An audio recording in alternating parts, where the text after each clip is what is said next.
बीच में आएगा, इधर उधर नहीं जाएगा। चलो जी, तो इंट्रोडक्शन ऑफ पीएचपी से अपने स्टार्ट करेंगे यहाँ पर, ठीक है। The full form of PHP is hyper text pre processor, ठीक है। रिकॉर्डिंग ऑन है क्या? हाँ ऑन है। The full form of PHP is hyper text pre processor, और हम लोग इसको क्या बोलते हैं, पर्सनल होम पेज, ठीक है। Personal home page layman language में बोलते हैं, क्योंकि PHP, P stand for personal, H stand for home, last वाला P stand for page, personal home page. Technical जो इसका टर्म होता है उसको हम बोलते हैं hyper text pre processor. But लोग ये कहते हैं भाई फुल फॉर्म तो पीएचपी है, तो फिर पी से स्टार्ट क्यों नहीं हो रहा है? पीएचपी का काम क्या है, जितना भी हमारा एचटीएमएल होता है तो उसको हम लोग क्या बोलते हैं, हाइपर टेक्स्ट मार्कअप लैंग्वेज। तो यानी कि जितना भी हाइपर टेक्स्ट उसको पहले से ही प्री प्रोसेस करके ये मुझे देता है।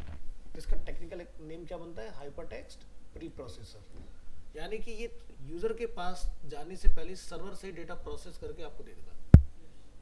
तो समझ में आया इसका नाम क्यों पड़ा हाइपर टेक्स्ट प्री प्रोसेसर, वो इसलिए है। बट आसान भाषा में इसको क्या बोलते हैं, पर्सनल होम पेज, जिसको लोग पर्सनलाइज कर सकते हैं अपने अकॉर्डिंग, ठीक है। बट टेक्निकल एक्सप्लेनेशन में ध्यान रखिएगा, हाइपर टेक्स्ट प्री प्रोसेसर क्यों बोलते हैं, क्योंकि सर्वर साइड लैंग्वेज है, सर्वर साइड डेटा प्रोसेस हो जाएगा, यानी कि एचटीएमएल आपका सर्वर पे रेंडर होकर फिर आपको मिल रहा है। चलिए, so PHP is a server scripting language and a powerful tool for making dynamic and interactive web pages.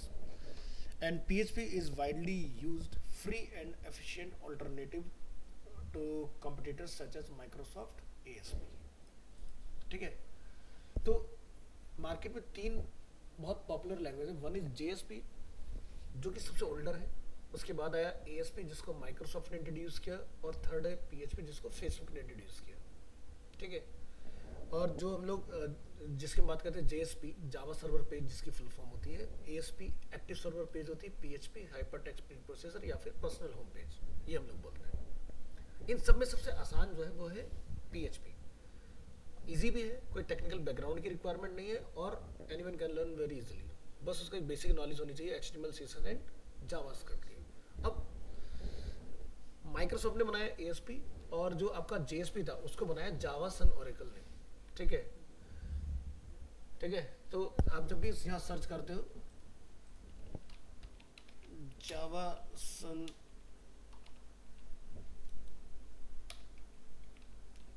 ये आ गया, जिसको हम लोग शॉर्ट में क्या देते हैं, जेसन। ये बेसिकली इन्होंने बनाया था, ठीक है। अब जेसन के अंदर डेटा बिल्कुल अलग तरीके से चलता है ना, लेकिन बनाने वाले यही है सारे, ठीक है। क्योंकि ये आज की डेट में जितना ही फ्रंट एंड के अंदर काम चलता है ना, सारा जेसन पे चलता है। आप एपीआई जो बनाते हैं सब क्या है, जेसन ही तो होती है। तो इसकी फुल फॉर्म ये होती है जावा सन ओरेकल, जिसका आप शॉर्ट में पढ़ते हैं ना जेसन जेसन करते रहते हैं, बट ये जेसन है क्या? तो जे और सन मतलब जावा सन ओरेकल, ये कंपनी है जिसने बनाया था जावा को बेसिकली। चलो इधर आते हैं। What you should already know before continue PHP. So before you continue, you should have a basic understanding of the following HTML, CSS and JavaScript. हम ये नहीं कह रहे बड़ी हार्डकोर आपको नॉलेज होनी चाहिए भाई हम तो डेवलपर बनने की बात कर रहे हैं ना, तो ये तो पता होना चाहिए PHP कोड लिख लिया तो रेंडर कैसे होगा। अब तुम्हें पता ही नहीं PHP में कोड लिख तो लिया, लेकिन डोम पर कैसे आएगा। तो मैं ये नहीं कह रहा बहुत भयंकर वाली तुम्हें आनी चाहिए। HTML CSS बेसिक क्लियर है कि भाई हेड कहाँ होता है, बॉडी कहाँ होता है, उसके अंदर कौन कौन से एलिमेंट्स होते हैं, किसके अंदर क्या एट्रीब्यूट्स होते हैं, अपना काम चल जाएगा, ठीक है। What is PHP? PHP is an acromion for hypertext pre processor, widely used open source scripting language. Open source का मतलब क्या होता है, जिसको हमें बिना पे करे यूज कर लेना है। भाई वेब के अंदर ऐसी कोई लैंग्वेज है जिसके लिए पैसा देना पड़ता है? कोई ऐसी लैंग्वेज यूज कर रहे हो अभी तक जिसको पे करते हो पहले फिर यूज कर पाते हो? सब कुछ क्या होता है, ओपन सोर्स है वेब के अंदर। यही हमारे फील्ड की सबसे बड़ी खासियत है। किसी भी कंपनी ने अगर कोई प्रोग्रामिंग लिखी, उसने वो पब्लिक कर दी कि भाई सब लोग यूज करो, तो हमारा जो जनरली काम चलता है वो ओपन सोर्स में चलता है।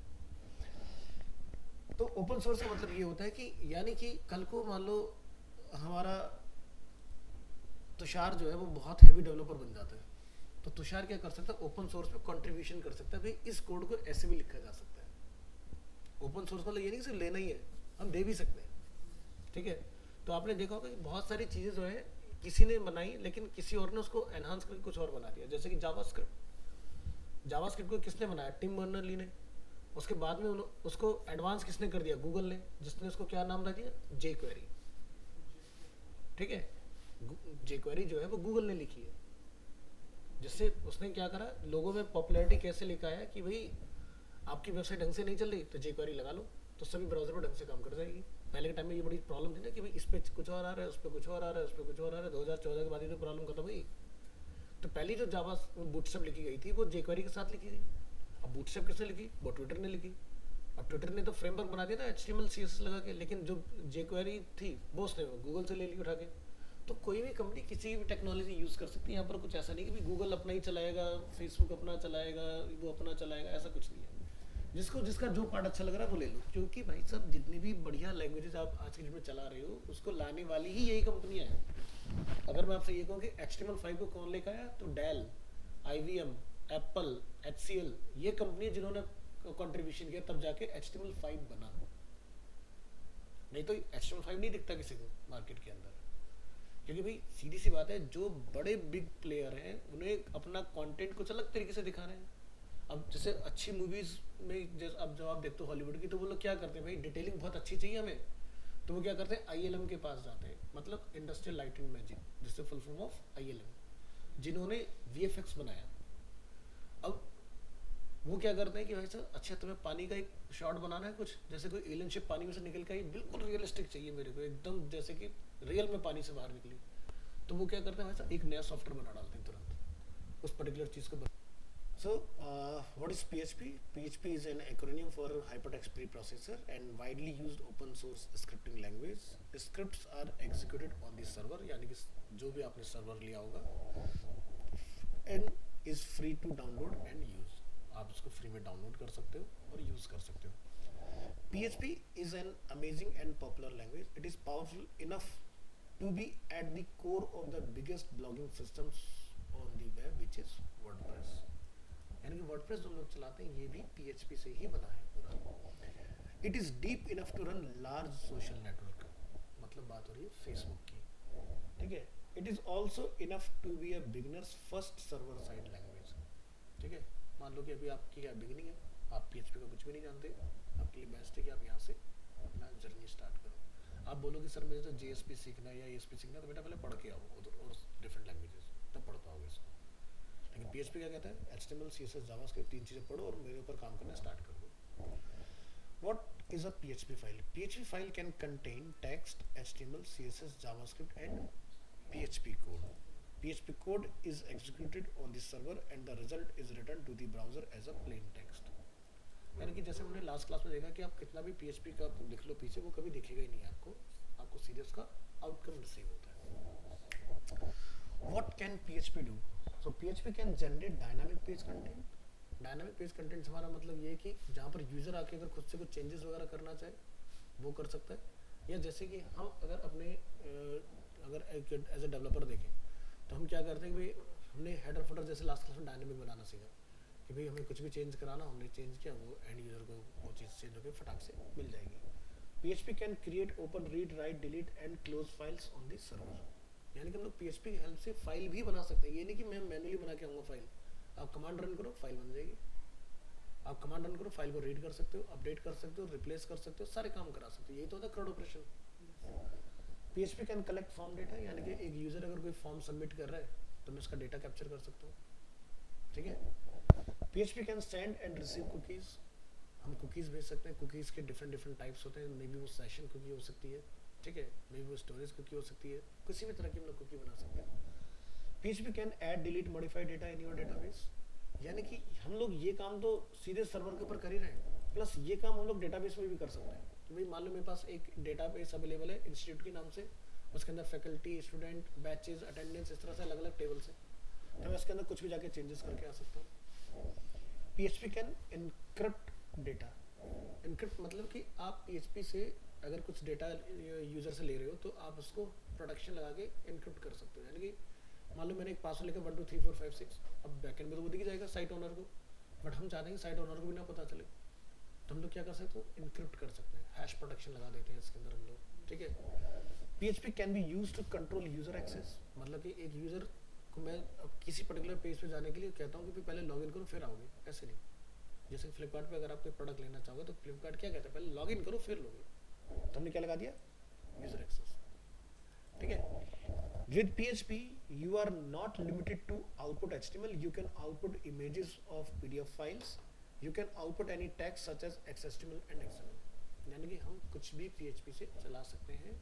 अब जैसे मान लो कि आप PHP से कुछ ऐसा चाहते हो कि भाई यूजर जब एक रिपोर्ट है, ठीक है, और उसको जब वो डाउनलोड करे तो किस फॉर्म में जाए, वो PDF बन जाए, वो एक्सेल बन जाए, वो जिप बन जाए, क्या बन जाए, ये सारी चीज़ें भी हम लोग PHP के अंदर कर सकते हैं। What PHP run on various platforms, spelling mistake हुई, करेक्ट कर लेंगे इसको, Windows, Linux, Unix and Macintosh, हम कहीं पर भी चला सकते हैं। PHP is compatible with almost all servers used today like Apache, IISS, etc. Apache जो कि हम लोग ऑलरेडी यूज करें, IISS मतलब इंटरनेट का जो हमारा माइक्रोसॉफ्ट का होता है, माइक्रोसॉफ्ट का चलता है IIS। ठीक है, PHP supports a wide range of databases, ये किसी भी तरह के डेटाबेस को सपोर्ट करेगा, MySQL, NoSQL, PDO, वीडियो सब चलते हैं इसके अंदर। ठीक है, PHP is free, download it from an official PHP resource which is php.net, this is the official site of PHP, जहाँ से आप जाके PHP को डाउनलोड कर सकते हो। लेकिन डाउनलोड करके फ़ायदा कुछ होगा नहीं तुम्हें, क्योंकि पहले तुम्हारे पास सर्वर होना चाहिए। तो सर्वर जब हम लोग डाउनलोड करने जाते हैं अपने लिए, तो वहाँ पर जैसे XAMPP हमने किया था उसमें अपाचे PHP पहले से डाला है, तो आपको अलग से लेने की ज़रूरत नहीं होती। तो यहाँ पर आप देख सकते हो हमारे लेटेस्ट वर्जन कौन कौन से चल रहे हैं। 8.3.9 ये हमारा लेटेस्ट है, उससे लोअर है 8.2.21 और उससे लोअर है 8.1.29। इधर आते हैं, PHP is easy to learn and run efficiently on the server side. What new in PHP 8? The team behind the release of PHP 8 boasts in their announcement of better performance, better syntax and improved type safety. PHP 8 is faster than PHP 7 and syntax requires less code and typing is better supported. These three improvement categories provide a powerful major version release of PHP. So for more detail we can click here, तो हम लोग यहाँ पर click करेंगे तो हमें इसके बारे में पता चलेगा भी PHP 8 के अंदर क्या क्या नई चीज़ें इसमें ऐड हुई है। ठीक है, ये ऑफिशियल PHP की साइट पर हमें लेकर आ गया। What do I need to run PHP? So to start using PHP, we can find a web host with PHP and MySQL support, जो कि हम लोगों ने अपने उसमें ऑफलाइन में डाला है XAMPP, और ऑनलाइन के अंदर तो आपको ऑलरेडी PHP और MySQL का सपोर्ट सारे सर्वर पहले से ही देते हैं। पहले के टाइम में होता था 2014-15 में कि भी हमें जाके कॉल करके अपने होस्टिंग प्रोवाइडर बोलना होता था भी PHP का सपोर्ट खोल दो, क्योंकि पहले क्या चलता ASP ज़्यादा ट्रेंडिंग में था, एक्टिव सर्वर पेज, माइक्रोसॉफ्ट का सपोर्ट पहले होता था। तो जब लोग सर्वर खरीदने जाते हैं तो हमारे पास चॉइस होती है कि विंडोज़ लेना है या लिनक्स लेना है। ठीक है, लिनक्स लेना चाहिए, विंडो नहीं लेना चाहिए मेरे अकॉर्डिंग। क्यों? क्योंकि विंडो सर्वर के अंदर क्या होता है, एक बहुत बड़ा जो ड्रॉबैक है वो ये है कि मान लो कि किसी ने फाइल अपलोड की और अपलोडिंग में साथ में तुम्हारे वायरस चला गया, तुम सर्वर क्रैश करोगे। लिनक्स में अगर तुमसे वायरस अपलोड हो गया तो लिनक्स में वायरस बूट नहीं होता, यही सबसे बड़ा फायदा है। तो आप देखते हो एप्पल वाले यूजर के कंप्यूटर कभी भी करप्ट नहीं होते। क्यों? क्योंकि वायरस अगर गया भी तो वहाँ जाके डेड, काम ही नहीं करेगा, उसको वो बॉडी नहीं मिली जिसमें वो चल पाए। लेकिन विंडो के अंदर क्या होता है, .exe वायरस होते हैं, फट से चल जाते हैं, तो वो क्या करते हैं, तुरंत विंडो करप्ट कर देते हैं आपकी। तो इसलिए विंडो सर्वर बहुत सेंसिटिव होते हैं, बहुत एक्सपर्ट बंदे को चलाने चाहिए। अगर कोई जैसा बिगिनर लेवल पर हो तो आपको विंडो सर्वर नहीं चलाना चाहिए, क्योंकि वायरस कभी भी दिखता नहीं, दिखता तो वायरस के बोलते हैं उसको, है ना, फिर तो बोलते हैं ना फाइल है तो तुम्हारी फाइल के नाम से वायरस बन के बैठ जाता है आपके फोल्डर के अंदर और तुम्हें पता ही भी नहीं चलेगा, वो हिडन हो जाते हैं समटाइम्स।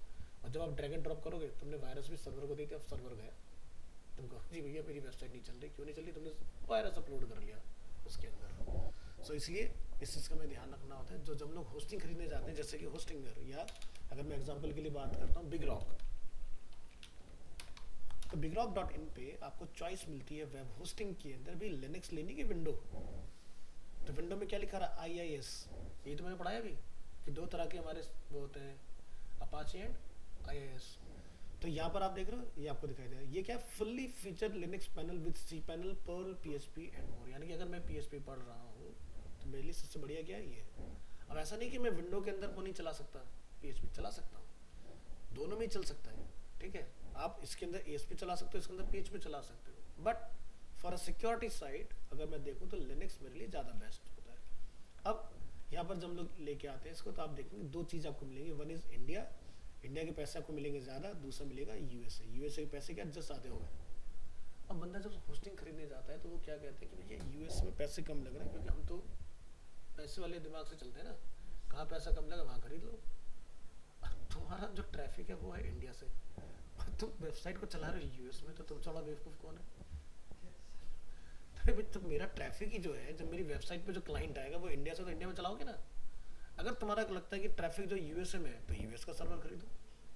आधे से लोग यही गलती करते, पैसा बचाओ यूएसए में ले लो और अपना वेबसाइट यहाँ से लाइव कर दो, तो गलत है। चल जाएगी वेबसाइट, मना नहीं करेगी, लेकिन कल को तुम्हारा ट्रैफिक बढ़ा, इंडिया से बहुत ज़्यादा हुआ, तो यूएसए का सर्वर बैठ जाएगा तुम्हारा, क्योंकि ये क्या शेयरिंग सर्वर है, ठीक है, शेयर्ड होस्टिंग है ना। यहाँ पर लोग क्या देख रहे हैं, लिनक्स शेयर्ड होस्टिंग। इसका मतलब ये समझो कि ये सर्वर है, अब इसके ऊपर न जाने 100 वेबसाइट्स चल रही होंगी, ठीक है, तो ये होता है प्रॉब्लम। अब 100 में से मान लो कि चलो आज तुम्हारी वेबसाइट में ट्रैफिक कम है, कल को पता चला कि तुम्हारे पे भी 100 लोग एक्टिव हो गए, दूसरे वाले बंदे की वेबसाइट जिस पे चली उस पर भी 100 लोग आ गए, भाई कंप्यूटर ही तो है, इसकी क्या जान थोड़ी ना ले लोगे तुम। भाई तुम 4 चीज़ें सॉफ्टवेयर चलाते हो, सही चल रहा है, अब 20 सॉफ्टवेयर चला लोगे तो क्या होगा, दिक्कत आएगी कि नहीं। तो ये चीज़ होती है। तो यहाँ पर आप जब देखते हो तो क्या लिखा था, एक वेबसाइट 10 GB का स्टोरेज दूंगा, हो सकता है मैंने 1 TB के लगा रखी, लेकिन मैंने तुम्हारे दे दिया 10 TB का स्टोरेज, इसके अंदर 10 GB का, उसके अंदर 100 GB का ट्रांसफर, यानी कि अब आप 10 GB के स्टोरेज में जो डेटा गिव एंड टेक कर सकते हो वो 100 GB की लिमिट है। 100 GB से ऊपर जाएगा तो तुम्हारी वेबसाइट बंद हो जाएगी। 5 ईमेल अकाउंट मिलेंगे, एक डेटाबेस मिलेगा, डेली का बैकअप ले सकते हो और आपको एसएसएल फ्री में मिल रहा है इसके अंदर। अब इसमें आप देख रहे हो ट्रांसफर जो है अनलिमिटेड है। अब इसका मतलब क्या हुआ बताएगा? इसका मतलब देखो, इसका मतलब ये हुआ कि भाई मेरी वेबसाइट पर ज़्यादा कंटेंट जो वो डाउनलोड करने वाला है। मान लो कि मेरे पास 100 पिक्चर डली हुई है, 1-1 GB की 100 पिक्चर है, तो अगर अब तुम्हारी मर्जी है, ये जो है 100 GB तुम एक दिन में खर्च लो, महीने में खर्च लो, या 100 दिन में खर्च लो। तुम्हारी 100 पिक्चर डाउनलोड हुई 1 GB की, तुम्हारा काम खत्म हो गया, समझ गए ना। तो इसलिए हमें किस पे जाना चाहिए,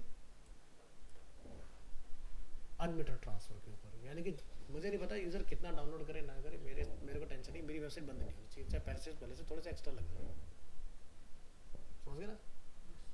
तो इसलिए ये चीज़ें जब हम लोग होस्टिंग खरीदते हैं तो हमें होस्टिंग भी पता होनी चाहिए कि भैया होस्टिंग कहती क्या है। ये नहीं कि पैसा देखो सबसे कम और वो ले लिया, तो क्या होगा, कल को तुम्हारा वेबसाइट अचानक से बंद हो गई, तो अब तुम कहोगे यार मेरा तो महीना पूरा बचा हुआ है, मेरा तो पूरा साल बचा है, लेकिन मेरी वेबसाइट बंद क्यों है? क्यों? क्योंकि तुमने ये तो खत्म ही कर दिया ना, तो वेबसाइट चलनी बंद हो जाएगी। 10 GB स्टोरेज हमारी, 10 GB तक आप स्टोर करके रख सकते हो एक वेबसाइट, मतलब 10 GB बहुत बड़ा स्पेस होता है, मतलब पूरी फ्लिपकार्ट की वेबसाइट 10 GB की नहीं, और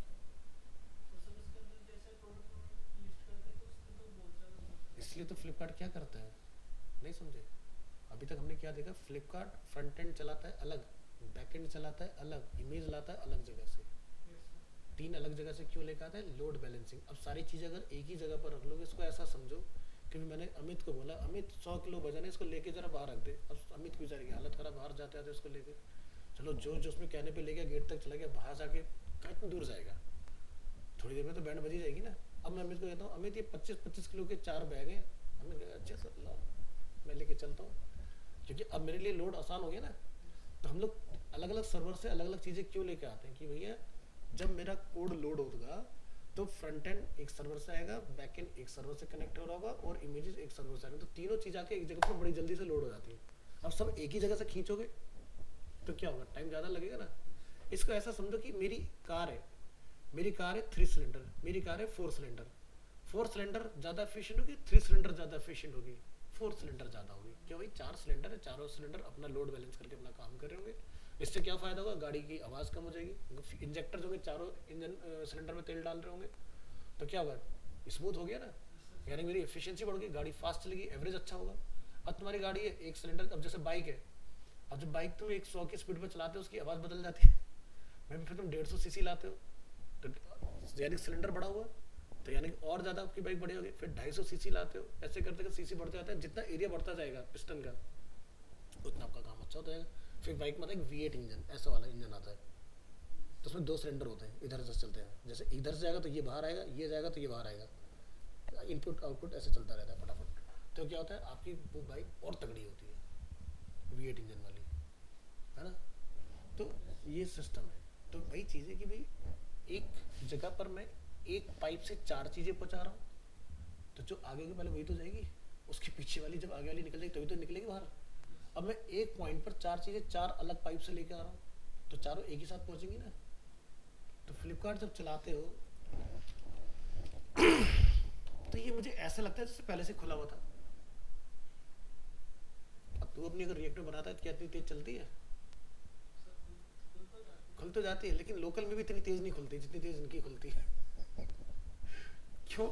क्योंकि भाई इसका सीधा सा फंडा यही है कि 4 जगह से चीज आके एकदम मिलके एक हो जाती है ना।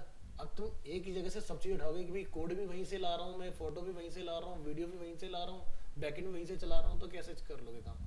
एक एक करके तो ले पाओगे।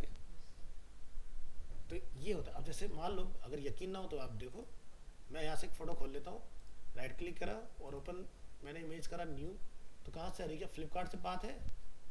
क्या लिखा रहा है? Rukmin dot Flipkart dot com.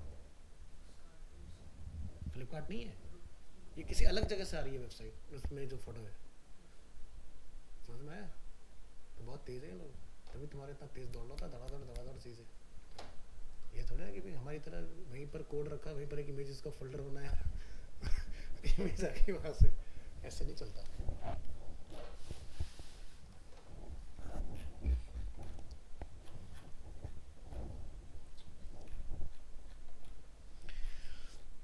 तो यहाँ देखो, विंडो जैसे हम लोग चूज करते हैं, पैसे कितने बढ़ गए हमारे, है ना।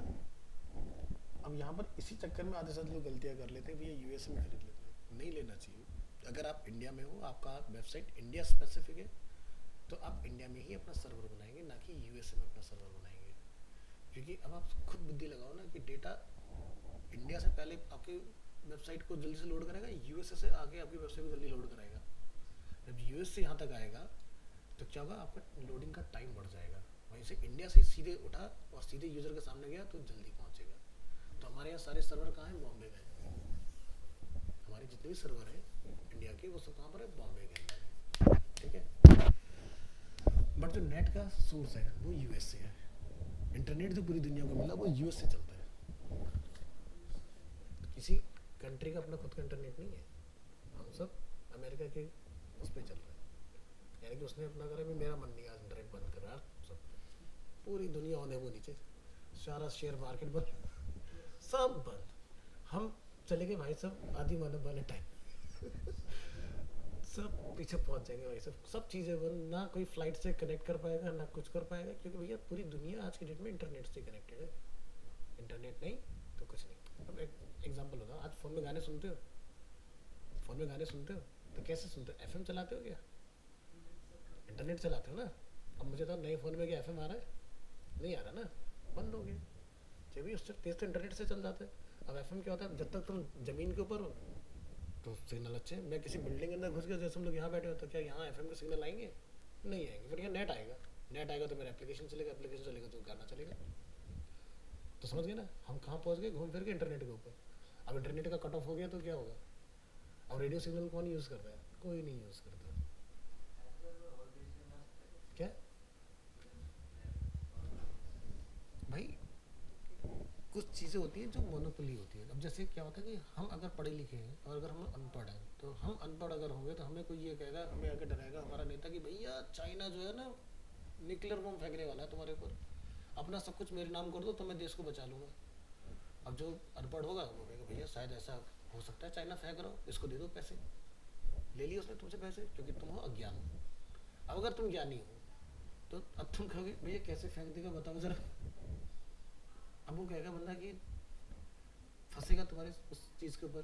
भाई सीधी सी बात है, आज बताओ चाइना या अमेरिका, कोई भी मैं कंट्री की बात करता हूँ, वो किसी के ऊपर भी न्यूक्लियर बम गिरा ही नहीं सकते। पूछो क्यों? आज अगर एप्पल को एक फ़ोन बनवाना है वो कहाँ जाएगा? चाइना।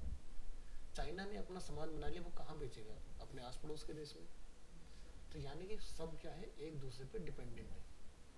जब हम लोग डिपेंडेंट होते हैं तो ये होती है, जैसे देखते ना बसों वगैरह में या फिर रोड पे लड़ाई होती है, पहले तू मार के दिखा, पहले तू मार के दिखा वाली बात है। कोई नहीं मारेगा किसी को, क्योंकि उन्हें पता है भैया मैं इससे लड़ूंगा तो मेरा नुकसान है, क्योंकि आज की डेट में चाइना का सबसे बड़ा जो ट्रेड होता है वो इंडिया से होता है। अगर वो इंडिया पे हमला करेगा तो भैया बेचेगा ना सामान अपना, कि यहाँ की ज़मीनों को बेचेगा या खेतों को बेचेगा, खरीदने के लिए कंपनियाँ तो चाहिए होगी ना। तो ये समझो कि अपनी पढ़ाई की पावर कि क्या एक्चुअल में ऐसा हो सकता है, नहीं हो सकता। यूक्रेन का वॉर कितने साल हो गए चलते हुए, क्या न्यूक्लियर बम गिराया दोनों में से किसी ने? नहीं गिराया ना, क्योंकि पता मैं गिराऊंगा तो मेरा भी नुकसान होगा, वो गिराएगा तो उसका भी नुकसान होगा। नहीं गिरा पाया न्यूक्लियर बम, जबकि बहुत आसान है ना लॉन्च करना। 2 मिनट में अटैच खोलो, बटन दबाओ, लॉन्च कर दो। बट क्या कर पाए आज तक? नहीं कर पाए हम लोग, क्योंकि उसके पीछे का ही साइंस समझ लो, क्योंकि ये सब ना बना के रख ली गई पावर्स। आज की डेट में न्यूक्लियर बम से बिजली बन रही है, बम नहीं गिरा रहे हम, क्योंकि लोगों को पता है भैया बम गिराया तो मैं कई सौ साल पीछे चला जाऊंगा, समझ गए? तो कोई नहीं फोड़ सकता। जैसे पाकिस्तान कई बार कहता है ना जी मैं शाहीन मिसाइल छोड़ दूंगा अपनी, उसमें न्यूक्लियर बम लगा हुआ है, छोड़ दे, फिर क्या करेगा भाई? तुमने अगर अपनी एक मिसाइल छोड़ दी तो मैं क्या नहीं फेंकूंगा फिर तुम्हारी तरफ? मैं भी फेंकूंगा, तुम तो हो ही कंगले वैसे ही। और क्या होगा, तुम बिल्कुल ही खत्म हो जाओगे नक्शे से। तो ये होती है पढ़ाई लिखाई, यानी कि अगर अर्थव्यवस्था को समझोगे ना तो कोई भी किसी को कुछ नहीं कर सकता। आज अमेरिका F-35 बनाता है, बनाने के बाद क्या करेगा भाई? कौन उसके ऊपर हमला करने जा रहा है बताओ मुझे? वो क्या करेगा भाई? देखो दुनिया चलती है डर से, मैंने सबसे अच्छा प्लेन बना लिया तो दूसरे लोग क्या कहेंगे भाई कल को इसकी बुद्धि ना घूम जाए, 1-2 प्लेन खरीद के रख लो। तो इंडिया ने भी खरीद लिया F-35 अभी हाल फिलहाल में ना। और रशिया ने राफेल बनाया, दुनिया का सबसे एडवांस प्लेन था, इंडिया ने F-35 वाले राफेल भी खरीद के रख लिए। इंडिया कहता है भाई साहब ये खरीदना बड़ा महंगा पड़ा, अपना खुद का भी तेजस बना लो। चले ना चले, होना तो चाहिए ना, खौफ होना चाहिए हमारा प्लेन इतना खतरनाक है। जबकि इंडिया की सबसे बड़ी पावर क्या है? ब्रह्मोस मिसाइल। आज की डेट में पूरी दुनिया इस डर में है कि ये नहीं पता साला इंडिया पे कितनी मिसाइलें हैं। वो 10 हैं, 10,000 हैं, 10 लाख हैं, 10 करोड़ हैं, कितनी है? क्योंकि आज हम पे इतना ब्रह्मोस का असला अवेलेबल है। हम लोगों को फ्री में बांट रहे हैं, तुम रख लो। जैसे एग्जाम्पल ताइवान, ताइवान को फ्री में दिया पीएम मोदी, रख लो मिसाइलें जितनी चाहिए उतनी दूंगा, मारो भर भर के जो तुम्हें परेशान करे। अब अगर कोई बंदा ये स्टेटमेंट दे रहा है ओपन प्लेटफॉर्म पर तो सोचो भाई दुनिया में दहशत होगी भाई। अगर ये कह रहा है भर भर के मारो तो भाई इसके पास पता नहीं कितनी है, और ये तो फ्री में बांट के आ रहा है। तो क्या हुआ, चाइना जो ताइवान को अपने अंडर में लेने वाला था वो उससे छोड़ दिया, भाई साहब इंडिया का सपोर्ट है, इसको रहने दो। क्योंकि अगर कल को मैंने ताइवान को छेड़ा तो ये भाई साहब मुझे भी मारेगा इधर से, क्योंकि मुझे पता नहीं इसके पास कितना स्टॉक है इस चीज़ का। और आज ब्रह्मोस मिसाइल कहाँ नहीं है, प्लेन में लगा के चला रहे हैं, जेट में लगा के चला रहे हैं, सबमरीन से उसको डिप्लॉय कर रहे हैं, और उसकी क्रूज भी बना दी जो हाइपरसोनिक स्पीड पे चलती है, यानी कि ध्वनि से भी 7 गुना 10 गुना तेज रफ्तार पर, यानी कि आवाज़ बाद में फोड़ के पहले चली जाएगी। तो टेक्नोलॉजी ये है। तो आज की डेट में चलता है थ्रेट, डर, डर का बिजनेस है, समझे? और पढ़ा लिखा इंसान जो होगा ना, जिसको एक्चुअल में जिसने ढंग से समझ रखा होगा पूरे सिस्टम को, तो डरेगा नहीं। ठीक है चला लो भाई, अब तुम मुझे मेरे पर अगर मुझे मारने के लिए न्यूक्लियर मिसाइल चलाओगे तो क्या और नहीं मरेंगे? चला ले। नहीं चला सकता वो।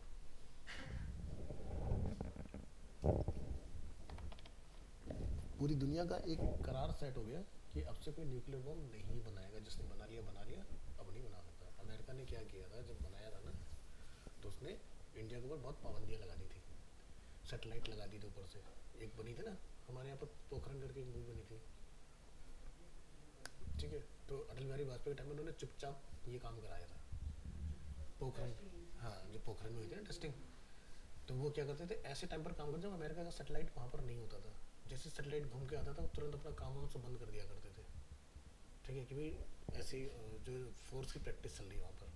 फिर जैसे सैटेलाइट निकला वहाँ से तुरंत अपना काम चालू कर दिया, और उन्होंने बना के टाइम लगा बम फोड़ दिया भाई इसको। अब इंडिया के पास अपना खुद का न्यूक्लियर बम आ गया, तब जाके अमेरिका सीधा हुआ, नहीं तो ये हमारे साथ ढंग से बात कहाँ करता था ये, कहते हैं अरे हटाओ इसे, क्योंकि वो पाकिस्तान को सपोर्ट करता था हमारे अगेंस्ट, क्योंकि मैं तुम्हें दूंगा तुम इसको दबा के रखो। नहीं तो क्या हमारे यहाँ पर जो ये कारगिल की वॉर होती होती नहीं। अब उसके बाद से ज़्यादा पाकिस्तान किसी भी लड़ाई में सामने से आया हो खुद से, कारगिल के बाद नहीं आया ना, क्योंकि कर ही नहीं सकता फेस ऑफ उस चीज़ का। देखो सीधी सी बात है, अगर कोई छोटा सा देश तुम्हारी तरफ अगर हमला करने का सोचे, समझ जाओ कि उसको कहीं से एक्सटर्नल सपोर्ट मिल रहा है। अब जो है पाकिस्तान को सपोर्ट सिर्फ और सिर्फ चाइना देता है, और चाइना भी इसलिए दे रहा है क्योंकि चाइना का लैंड जो है वो कम होता जा रहा है, उसको चाहिए और ज़मीन। तो वो पाकिस्तान को एक ना एक दिन पूरा का पूरा अपने अंदर डालने की सोच रहा है, जैसे उसने श्रीलंका पूरा ख़त्म कर दिया। आज की डेट में श्रीलंका क्या है, पूरी दुनिया के अंदर सबसे ज़्यादा कर्जदार देश है श्रीलंका। वहाँ पर पूरा चाइना का इन्फ्लुएंस हो चुका है। ऐसे पाकिस्तान,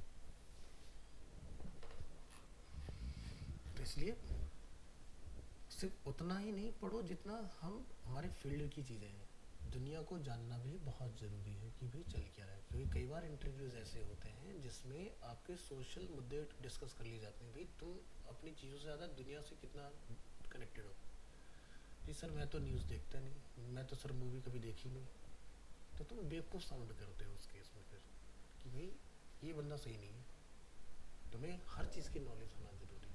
तो अपना टाइम ऐसा ज़रूर रखो कि तुम्हें देश विदेश की भी खबरें हो, चल क्या रहा है, और अपने फील्ड की तो होनी ही चाहिए। क्योंकि ऐसे न जाने में कितने इंटरव्यूज देख चुका हूँ जहाँ पर लोगों से कुछ अलग ही चीज़ पूछ ली गई और पूछा जाता है, समझे ना। आज की डेट में अगर आप कोई वेबसाइट चलाते हो, जैसे गूगल का गूगल एड्स चलाने जाते हो, तो ड्यू टू यूक्रेन वॉर ऊपर अलग से कैप्शन आता है।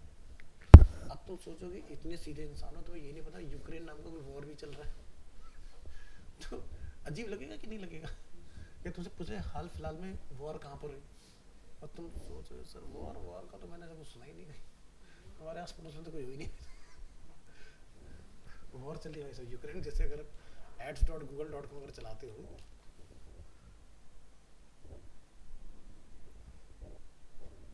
इसके अंदर जनरली कई बार ये लोग लिख के डाल लेते हैं, ऊपर टॉप में पॉपअप आ जाता है इनका, इसमें भी सिखाया जाता है। जब बिल्कुल एंड आ जाएगा हम लोग वो पढ़ेंगे, क्या कहते हैं, वर्डप्रेस पढ़ेंगे ना, तो वर्डप्रेस के साथ में आपका एसईओ, गूगल एड्स, ये सारी चीज़ें आएंगी लास्ट। लेकिन मैं कोशिश करूँगा कि मैं तुम्हें रिएक्ट पढ़ाऊंगा बिल्कुल, ठीक है। लास्ट हम लोग रिएक्ट पढ़ेंगे। तो ये वाला पार्ट क्लियर हो गया, what's new in PHP 8। Next क्या है, व्हाट डू आई नीड। तो यहाँ पर आपको to start using PHP we can find a web host with PHP and MySQL support, जो कि मैंने आपको ऑलरेडी दिखाई दिया है। जैसे बिग रॉक दिखाया, GoDaddy है, और ऐसी सो मेनी होस्टिंग प्लेटफॉर्म्स है जहाँ से हम लोग होस्टिंग परचेज कर सकते हैं। और we can install a web server on your own PC and then install PHP and MySQL। तो ये सारी चीज़ हम लोग मैनुअली भी कर सकते हैं, बट ये इतना करने का कोई फ़ायदा है नहीं। सीधे अपना जैम्प इंस्टॉल करो, सारी चीज़ आपको पहले से डिलीट लाई उसके अंदर मिल जाएंगी। जाओ सीधे बटन दबाओ, अपना सर्वर स्टार्ट, काम start. Use a web host with PHP support. If your server has activated support for PHP, you do not need to do anything. यानी कि जैसे कि मैंने बिग रॉक से होस्टिंग खरीदा तो उसमें PHP का सपोर्ट पहले से ही है। Just create some .php files, place them in your web directory, and the server will automatically parse them for your content. You do not need to compile anything or install any extra tool on your server because PHP is free. Most web host offers PHP support already. तो यानी कि जैसे कि अगर हम लोग यहाँ पर देख रहे हैं कि अरीना PV मेरा टेस्टिंग सर्वर है, hyperphp.com। तो इसका लोड होने को, तो यहाँ पर जो भी हम लोग कंटेंट देख रहे हैं सारा PHP से ही बना हुआ है, क्योंकि वर्डप्रेस चल रहा है इसके ऊपर। इसके अंदर हम लोगों ने यहाँ पर एक बना रखा है स्टैटिक साइट 2 के नाम से एक फोल्डर, और यहाँ पर अगर हम लोग इसको देखें तो ये हमारी इंडेक्स फाइल चल रही है यहाँ पर, ठीक है। और ये क्या है, HTML फाइल है। हमने क्या डाल के एक HTML फाइल डाल रखी है, इसमें कोई भी PHP का फाइल डाला हुआ नहीं है इस फोल्डर में। अब मान लो आपने यहाँ पर जाके एक फाइल बना दी .php को, वो फाइल .php अगर यहाँ खुल जाती है, इट मीन्स कि मेरा इसमें PHP चल रहा है। अगर PHP नहीं खुलता है तो इसका मतलब आपका सर्वर पे सपोर्ट नहीं है PHP का, आपको कॉल करके खुलवाना पड़ेगा। बट आज की डेट में ऐसी कोई भी होस्टिंग कंपनी नहीं है जो PHP चला के ना देते हुए, पहले से ऑलरेडी ऑन होगी, ठीक है। पहले के 2014 तक का ये था कि भाई आप कॉल करो GoDaddy में, जी मैंने ना PHP में वेबसाइट बनाई है, मैंने होस्टिंग खरीदी है, मैं क्या करूँ, ठीक है सर हम आपको PHP का सपोर्ट ऑन कर देते हैं, आप थोड़े से एडिशनल अमाउंट पे कर दो, या फिर किसमें क्या होता था उसी के अंदर ऑन कर देते थे। ठीक है, पहले के टाइम जो था वो था ASP का। जैसे हम अगर अपनी वेबसाइट की बात करते हैं अरीना की apptrack.ac, जिसका प्रोजेक्ट ये बना रहा है, तो यहाँ पर जब मैं इसको चलाता हूँ तो क्या दिखता है, ऊपर क्या लिखा रहा है, मतलब क्या हुआ, ASP.net, X मतलब .net। ठीक है, तो ये ASP.net पे बनी है। ठीक है,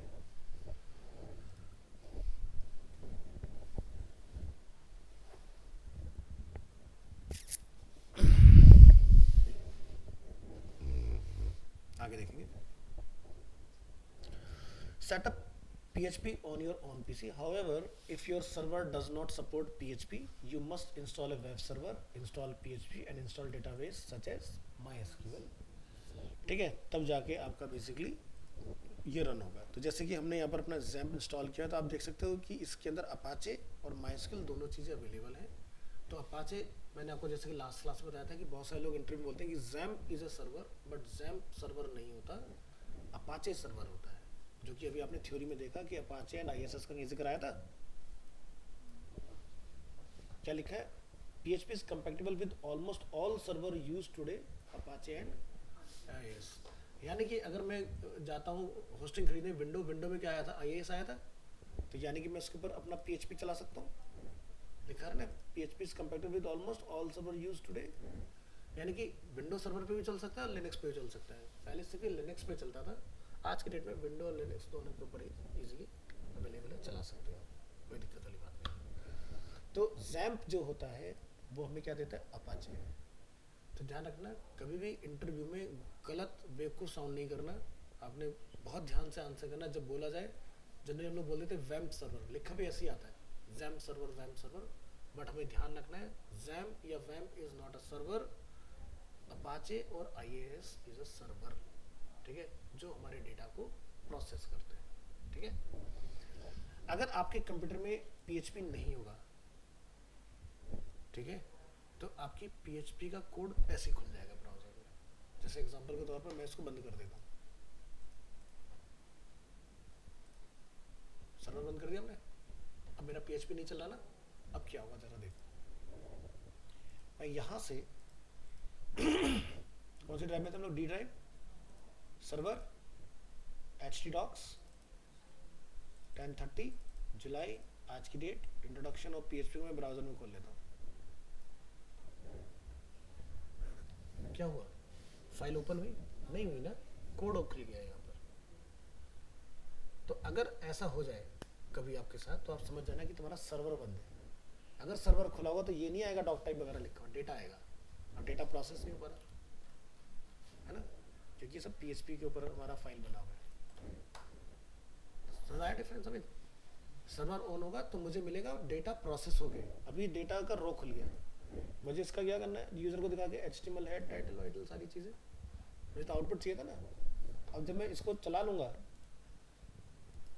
तो यहाँ पर जाके आपने इस तरह से नहीं चलाना, फिर आप यहाँ लिखेंगे इसको डिलीट कट लोकल होस्ट, और यहाँ से आप अपनी उस पर्टिकुलर डेट में जाओगे, एंटर, और यहाँ जाके आप इस फाइल को ओपन करोगे। अब क्या आ रहा है मेरा,